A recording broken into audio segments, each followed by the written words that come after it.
Hi, I'm Ross Gumbley. I'm one of the co-writers of Flagons and Foxtrots, along with Alison Quigan. Dance halls in the 1960s seemed to me to be such a fascinating time, sort of so removed from our own.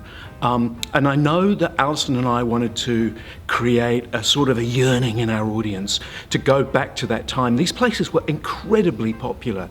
You know, the little halls outside of town would get hundreds and hundreds of people on a Saturday night. All these young men, all these young women with this sort of electricity, this sort of charged sense that, you know, that dancing is a vertical expression of a horizontal desire. And although we can connect with all of the world much more readily, and the world is a global village, the desire almost has to be resisted of not meeting together publicly.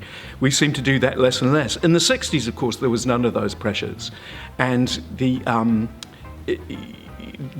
release of, you know, working hard all week and then getting to the weekend and then just letting it all hang out for 2 hours on a Saturday night was something that even when I wrote this play a while ago, I was incredibly envious of. And I think the way we've moved, that envy of that time is even more pronounced. Unfortunately, I think the Saturday night dance scene is a sort of a microcosm now in history.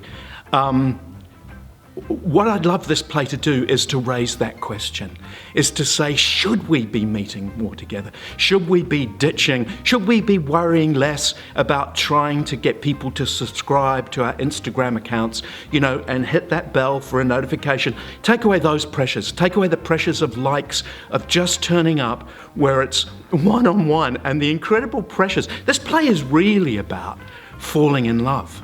It's about, if you've fallen in love, if you wanted somebody you can't have, especially when you're a teenager, when those forces in your life are more pronounced, well, then you will recognize something in this play. This is a play first and foremost about young people, and they have not changed from 1960 to now.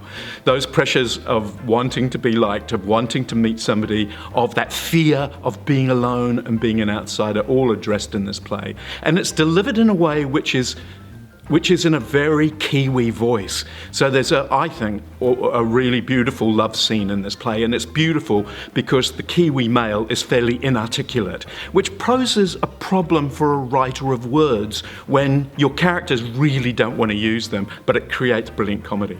This play is about having a good time, and there's a beautiful device in this play, which is where the fourth wall actually sort of dissolves, and we're gathered together at the theatre, which of course is the great beacon now for meeting together in public.